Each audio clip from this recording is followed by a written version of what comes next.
This is the Digital Trust Podcast. In every episode, we strive to bring support to those of you who serve on the front lines and in the trenches of data and technology. We endeavor to bring understanding to the under-resourced and underappreciated, help remove your stress, and provide relief to your pain. Welcome to the Digital Trust Podcast.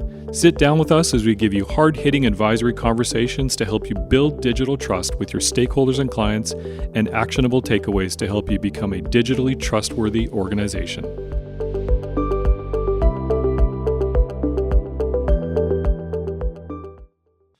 Hello, everyone, and welcome to the Digital Trust Podcast. My name is Christian Redshaw. I am the host for today. Along with my co-host, we have Rossilyne Tan. Rossilyne, good to have you here. Nice to be here. Thank you, Christian. Beautiful. And we have with us Kelly Hood, and she is the EVP Cybersecurity Engineer and co-founder of Optic Cyber Solutions. Kelly, a warm welcome to the Digital Trust Podcast today. Thank you for having me. I'm excited to chat with you all today. Beautiful. So you have a really interesting career, Kelly, and I want to get into that journey. But before we do, quick question. Is cybersecurity one word or two words? That's a great question. Of course, it's one word. We It's all one know that, word. right? Okay. Well, we're going to go with that then. One vote for one word. Got it. I know. It's amazing how much of a debate we still have on that. Totally.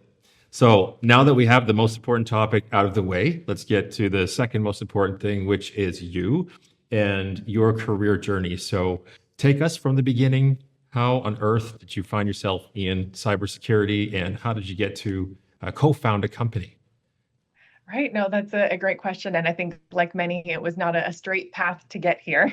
I started off my career in chemical engineering. Actually, that's my degree, the degree I got. And then in college, I started taking some cybersecurity classes and said, hey, this is actually really interesting.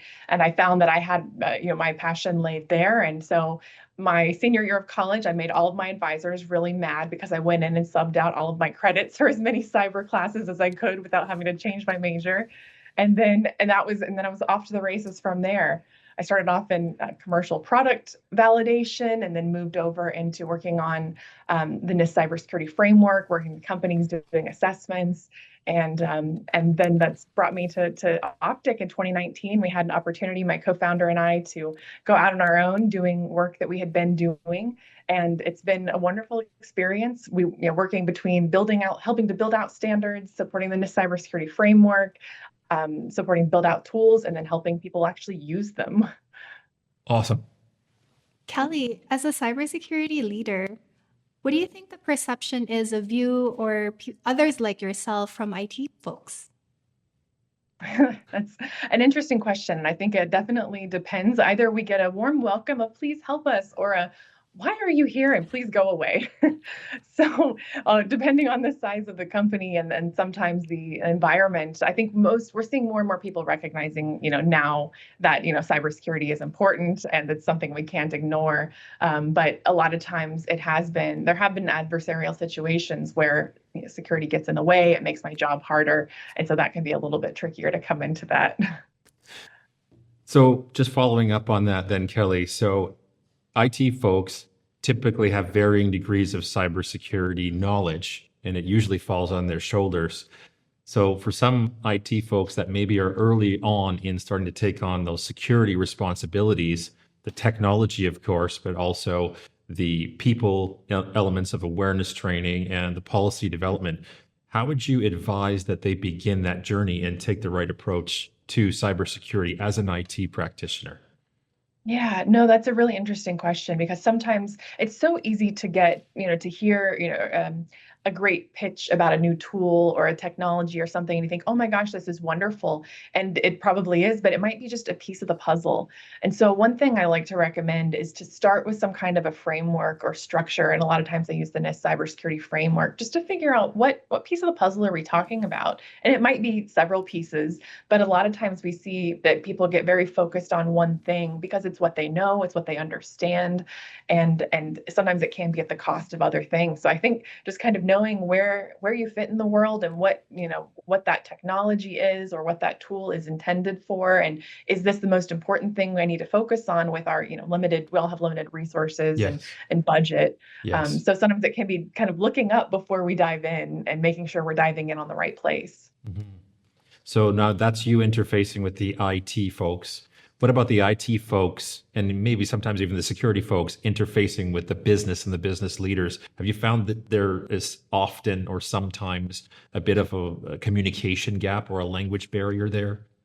Yeah, definitely a communication gap for sure. I think it's something, again, we're starting to get better at as an industry, but so often when we're down in the weeds and we're working with these specific tools and, running, checking logs and running scans, and then we go back and say, I patched, this many vulnerabilities. And they're like, great, is that, 5 or 5 million? Like, is that good or bad, or so what? And so often we leave that part out because we know what it means. Of course, we understand that was, all of our assets, or that was 10% of our assets. It's just that giving some sense of scale and so what can go so far whenever we're communicating on this, because it's often that so what that we leave out, that we're giving information. We want to share this cool thing we just did, but a lot of times that context is missing. So whenever we think about going between the IT folks and the people on the board, having that context, I feel like is key to make sure that we're kind of at least on the right page or in the same book.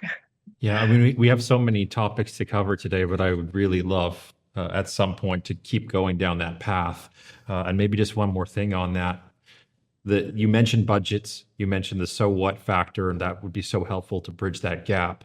Tying those two together, what are some of the ways that you have found that companies who maybe haven't allocated a cybersecurity budget before, or not much of one, how can IT folks expand their budget to get the things done that are on their IT and security roadmaps? Yeah, $1 million question there. And oftentimes we find that tying it to the business purpose, if you go and we say, I need, X thousand dollars for this tool that's going to do this thing for us, sometimes they might understand what you mean. It's nice they might not understand the impact. But if we can say this supports a critical business function, this is going to keep, or reduce outages or secure our customer data, or keep us off the front page of the newspaper. Those types of things are often a really good way to communicate to get that buy-in so they understand why we need those resources and can help to get a little bit more support.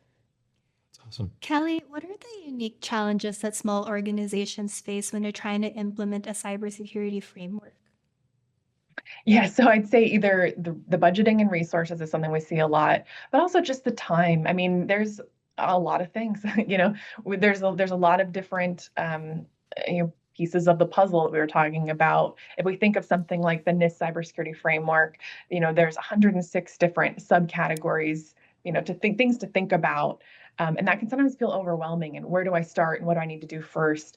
But that's where I do like at least with that framework, that it's hierarchical. So you can kind of go up a level, and at the highest level, there's 6 things to do. We say, govern, identify, protect, detect, respond, and recover. And you can think of at least these categories of things, because sometimes it can feel so overwhelming I need to roll out this new DLP tool, but also we need a SOC, and we need to stand up a governance program, and I need to talk to my board to get the funding to do it, all by tomorrow.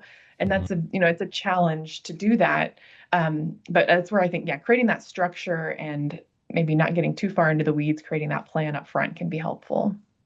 Following up on that, Kelly, when I think about SMBs or small and mid-sized organizations, what are their common security gaps that you find?